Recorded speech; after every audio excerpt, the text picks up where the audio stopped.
three types of healthcare directives with which to become familiar if you're a caregiver or a recipient of care.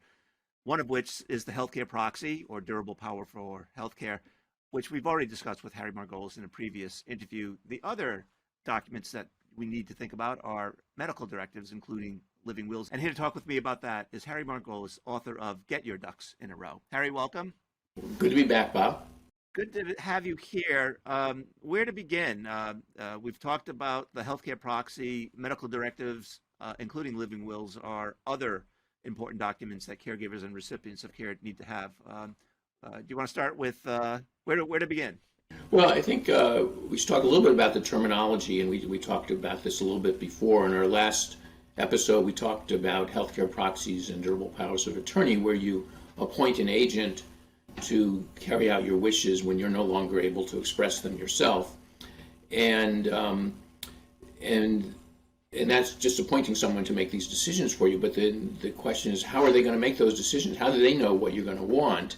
And that's going to get into the area of medical directives and living wills, and somewhat related are DNRs and MOLS. And these are all instructions about what kind of health care you want, and there's kind of, they play two roles. So depending on what they are, they're just guidance to your agent, and to give them more information so that they can make the right decisions. But in some cases, they also have legal authority, or whether or not you have an agent, or might be binding on the agent. And that depends on the kind of medical or healthcare directive that you are signing, and on state law. So the states differ on that. So, for instance, a living will is a special kind of medical directive, which is, and was kind of the first kind when kind of the evolution of this whole field, which is really says taking off life support, is the idea of a living will. If I'm in a vegetative state or in a coma or whatever circumstances you write on it. In my state of Massachusetts, you can sign one of those, and it's great guidance for your agent, but other than being guidance, it has no legal effect. In other states, it does have legal effect, and it's supposed to be binding whether or not you have an agent. So that's a distinction. But we said the living will, which is kind of what people think of as a medical directive, is one kind of medical directive. But more and more people in the medical profession are trying to get more guidance on types of health care you might want when you're not in this life and death situation. And so you can provide more guidance in a medical directive. And there are tools out there for helping, because you might not think of different kinds of situations, or not be familiar with them. And so there's something called 5 Wishes, which is really more of a workbook, which you can fill out. And there are a number of these, but this is one of them. And it sort of takes you through just for different scenarios to help you express your wishes and provide them to your agent. And that won't be legally binding, but it will provide a lot of guidance for your agent. Right. Another tool I think that you've mentioned is something called the Conversation Project for people. Yeah. So that's was started by Ellen Goodman, who was a syndicated columnist at the Boston Globe, but was national, and it provides tools. I think it's conversationproject.org, and they provide tools for you to have conversations, not only partly about medical healthcare issues, but also what kind of life do you want to live? I mean, if you start needing care, do you want to be at home? Are you willing to move to assisted living? Is it more important for you to save money to pass on to your children? I mean, to talk about all these issues so that people know. I mean, most people avoid these conversations because they're difficult conversations. It's difficult to bring up. Children don't want to say to their parents that you're going to be debilitated and concerned about offending them. and it can also just raise difficult issues. But the more people have the conversation, the better, because no one knows what anyone wants unless they talk about it, and no one knows what people are willing to do in terms of providing care, and especially have a number of children, how to balance the different things that need to be done and the different availability of family members. So if you talk about it, you're going to probably get a better outcome than if you don't talk about it. Right. And I'm told that one of the drawbacks of both the living will and the medical directive is that in times the language can be vague and it's subject to different interpretations. So it would strike me that the more specific you can be, the better it is for your agent in terms of whether medical care should be withheld or withdrawn under certain conditions, such as coma or terminal illness. Well, it's definitely true, but it also can be difficult to be specific because it's hard to know what you would want until you're in that circumstance, and unless you're a medical professional, you might not even understand the situation and the options.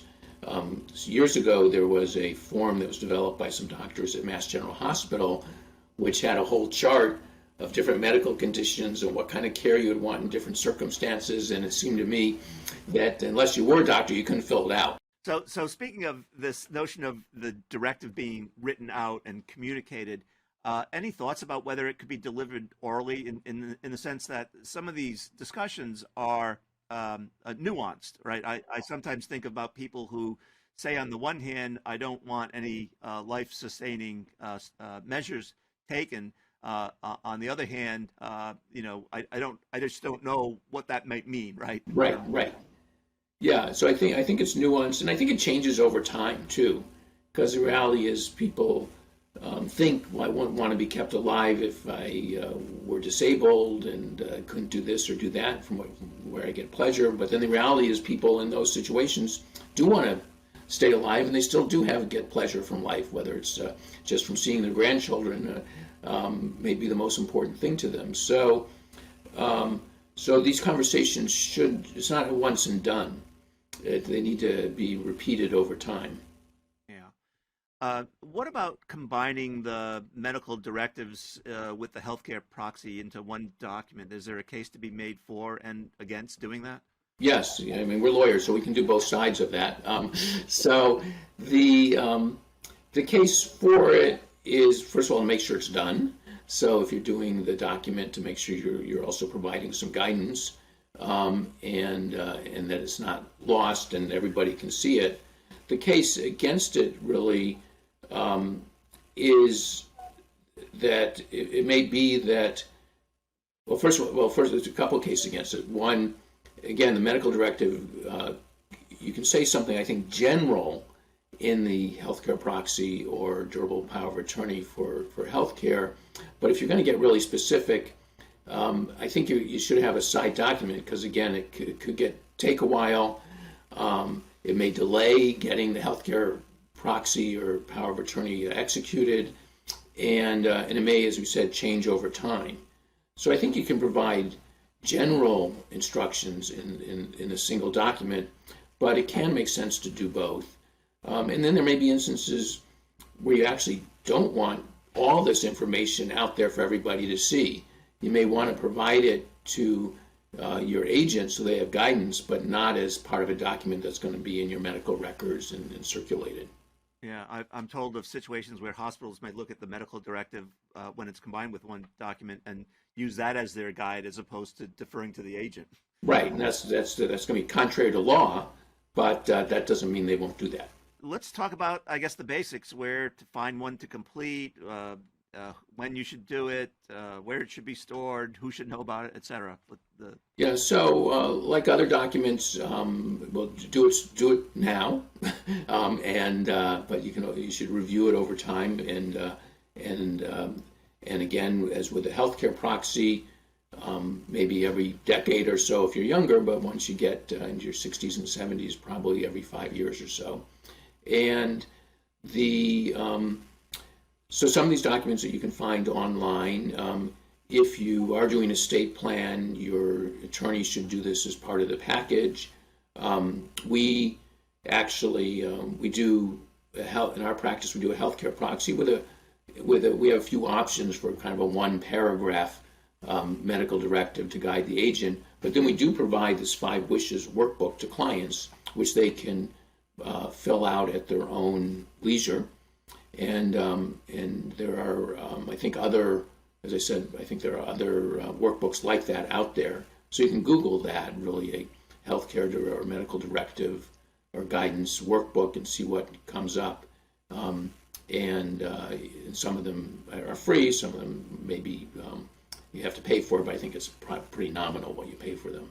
And Harry, we've talked about this almost in a sort of a, I wouldn't say a non-emotional manner, but for some people, this topic can be quite emotional, right? This you're talking about mortality and facing, right? I mean, maybe just talk a little bit about that, the difficulty someone might have in approaching these subjects. Yeah, I think it gets harder the closer, the more real it is. So when you if you start having healthcare issues, then it becomes more real and more difficult in a lot of ways. It depends on the person. Some people are really clear about what they would want or not want.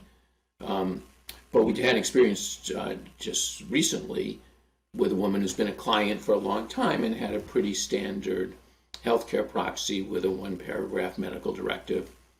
And she was going into surgery and knew about it and ahead of time, and was and wanted to be a lot more specific about what she would want or not want.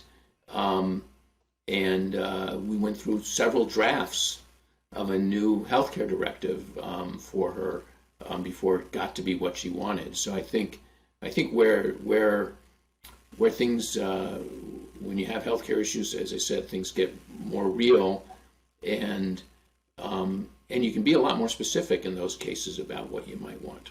Yeah.